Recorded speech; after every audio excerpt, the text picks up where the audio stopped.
No vídeo desta semana, eu vou tratar de um tema muito interessante. As pessoas às vezes me perguntam da minha formação, porque em geral eu sempre faço recortes quando as perguntas são trazidas que fazem link com aspectos da religião ou das religiões, com aspecto da fé ou da teologia. É que eu tive a sorte, além de fazer psicologia, de fazer psicanálise, que é o meu ofício diário, não é? Eu estou ali na clínica atendendo os pacientes, fazendo este trabalho que eu tenho o maior prazer em realizar. Eu tive a sorte de estudar um pouco filosofia, teologia, ciências da religião, esse universo tão importante que mesmo as pessoas que não creem ou não têm uma fé assim específica se interessam e eu diria até se fascinam. É claro que num outro vídeo eu já falava disso, né? Sobre psicologia cristã, e eu fiz questão de frisar e deixar muito claro que não existe psicologia cristã, que não existe psicólogo cristão. Psicologia, psicanálise é uma prática pautada numa ética, num compromisso com o paciente, com as necessidades dele, com aquilo que é o melhor para que ele possa ser ele mesmo. E viver com mais saúde, e viver melhor sua história, e fazer suas escolhas, etc, etc. Mas é claro, eu também dizia que isso não impede que a pessoa tenha suas crenças por ter a sua história, a sua formação, etc e tal. Então, não foi à toa que eu fui fazer filosofia, teologia e tudo mais, porque também tenho na minha vida particular, pessoal, essa dimensão religiosa. Por que estou dizendo isso?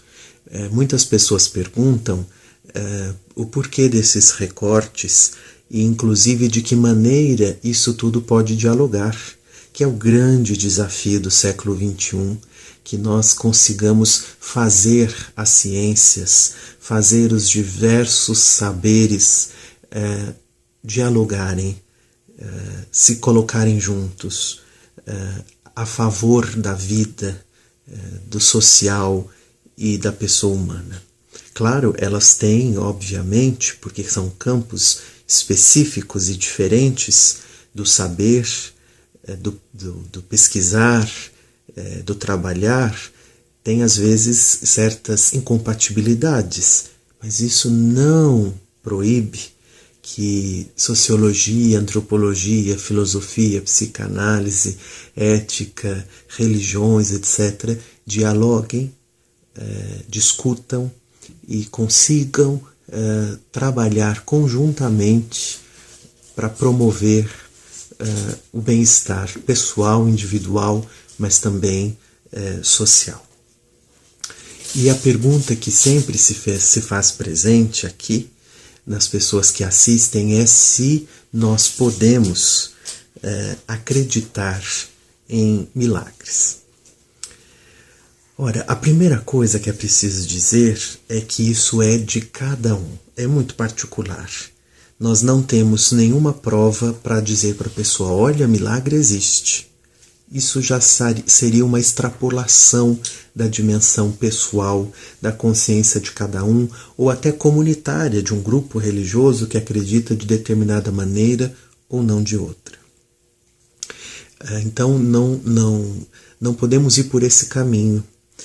Frei Beto gosta de dizer, ele é dominicano, da ordem dos dominicanos, como foi São Tomás de Aquino, um grande teólogo, né, medieval, um grande filósofo, e Frei Beto diz que me perdoe o meu confrade, São Tomás, mas se a gente precisa de provas da existência de Deus, São Tomás as escreveu baseado em Aristóteles, então esse Deus não é digno de fé. Então, na verdade, querer usar a régua da ciência para medir a fé e a religião é um equívoco. Ou usar a régua da fé, ou mais ainda, de um cânon religioso, de uma dogmática religiosa para medir a ciência, não é possível. Isso é importante porque muitas pessoas, em nome da sua fé, que eu ponho bem entre aspas porque precisa ser muito questionado, esse parâmetro, dizem que não precisam de ajuda. E isso recai muito sobre nosso trabalho em psicanálise.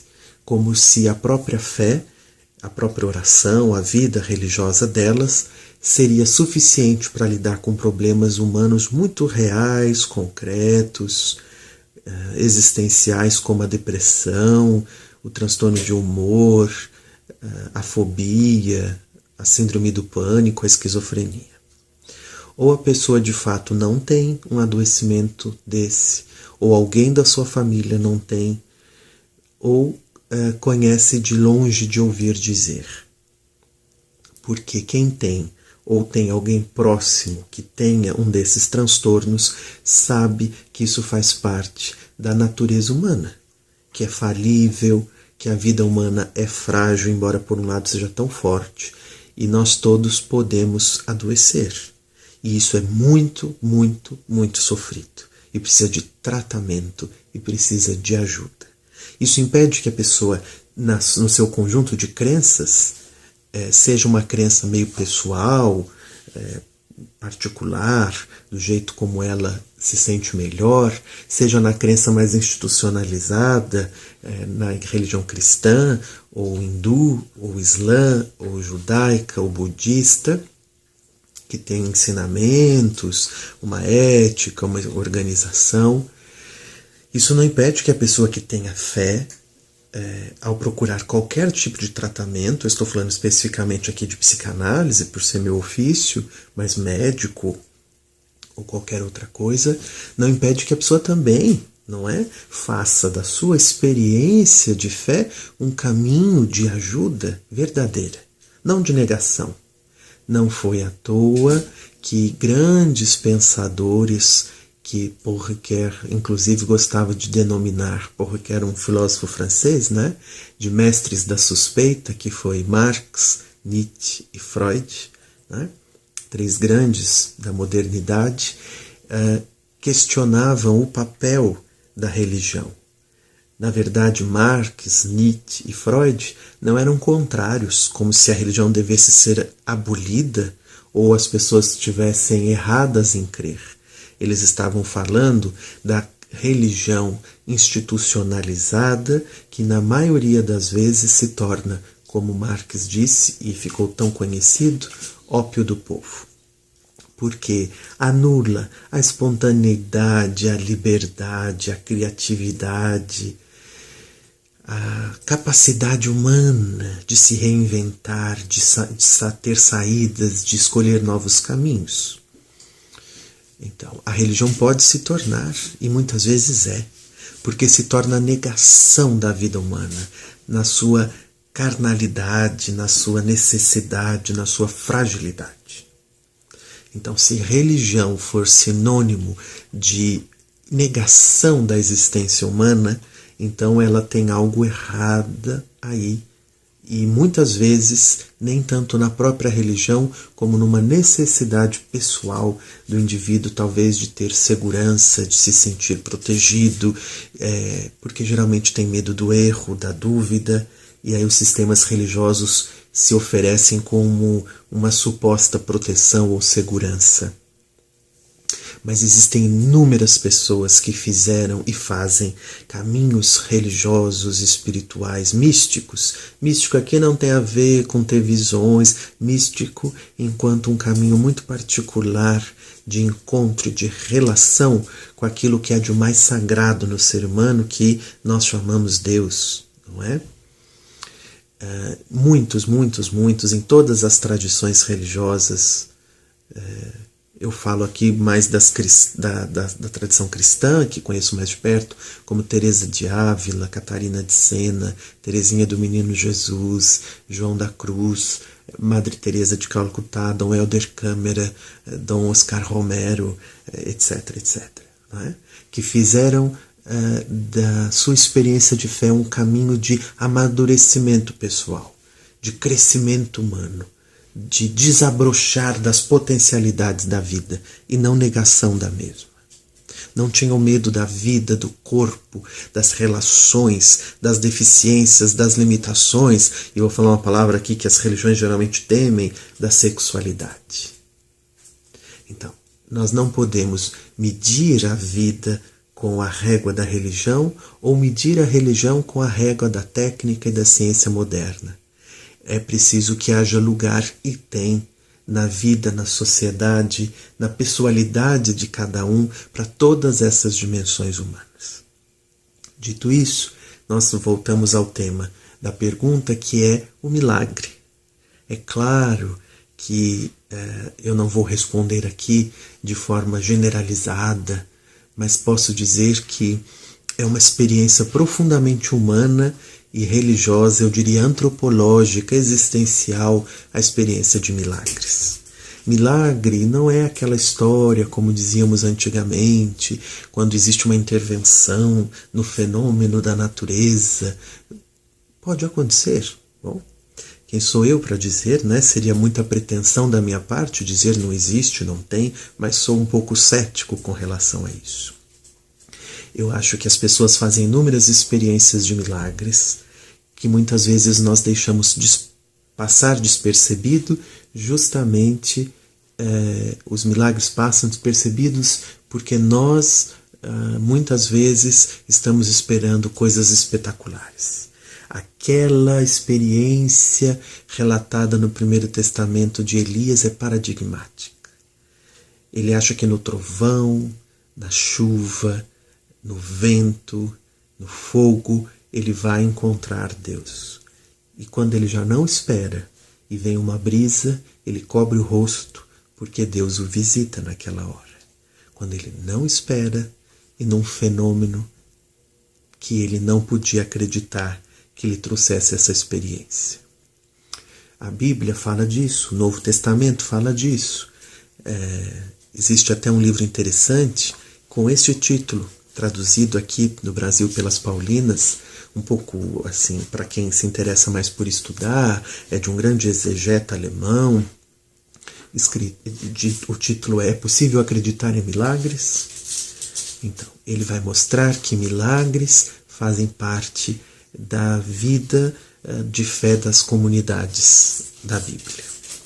Claro que o pensamento, a relação que aquelas pessoas do primeiro século, das primeiras comunidades, tinham com o corpo, com Deus, com a natureza, era diferente. Isso não importa. O que importa é que faz parte do humano se referir a alguma experiência maior do que ele e de alguma forma sentir que isso é um milagre. Não é? Uma proteção para a vida, a cura de uma doença ou qualquer coisa do tipo. O Evangelho de João, que é o quarto evangelho, e inclusive também o evangelho escrito mais tardiamente, por volta do ano 90, 100 depois de Cristo, é um evangelho que inclusive prefere falar em sinais. É bonita a linguagem de João, né? E no evangelho de João, Jesus faz sinais. A cura de um cego, de um paralítico. Eu acho isso bonito, porque milagre não é tanto aquilo que acontece, mas aquilo que ele provoca. Ele é um sinal. Sinal do quê? Ali, para a comunidade de João, da atuação de Deus na pessoa de Jesus, que estava inaugurando um jeito novo de viver.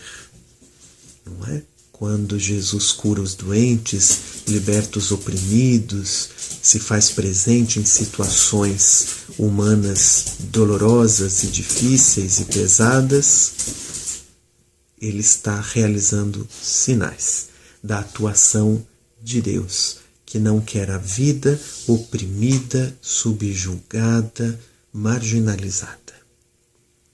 Então, e aí Jesus dá um exemplo lindo no Evangelho de Mateus, no capítulo 6. Ele diz, olhem as aves do céu, olhem os lírios do campo. As aves do céu não plantam, não colhem, e o Pai do céu as alimenta. Os lírios do campo não fazem sua própria roupa e, no entanto, são belos. E Jesus diz, se o Pai do céu cuida assim dos passarinhos, dos pardais, e das flores do campo, que hoje nascem, amanhã já estão mortas e são lançadas ao fogo. Ele também vai cuidar de vocês. Então é possível acreditar em milagres? Sim. Mário Quintana, que eu gosto muito, muita gente conhece, um grande escritor nosso, um grande poeta, tem uma frase linda que ele diz que um milagre não é tanto acreditar que Jesus, naquele momento, naquele instante, curou cegos e abriu os ouvidos dos surdos, a língua dos mudos, como se quiséssemos tentar explicar o que poderia ter acontecido naquele momento. Ele diz: milagre é a gente agora, hoje, acreditar nisso, né? Porque isso dá sentido à vida hoje, de querer viver mais, de querer viver melhor. Não é? É preciso estar atento aos pequenos milagres da vida, sem negar que podem existir os grandes, não é? Mas sermos capazes de observar a vida, mesmo naquilo que ela tem de sofrida, desafiante, precária, há sempre um milagre acontecendo. E para encerrar o vídeo de hoje, eu queria ler um trechinho de um dos livros que eu mais amo da nossa literatura, que é Grande Sertão Veredas. Inclusive tem saído uma nova edição comemorativa dessa coleção Guimarães Rosa e eu comprei esta nova edição. Tem livros que eu gosto tanto que mesmo eu já tendo, se sair edição nova eu preciso comprar de novo.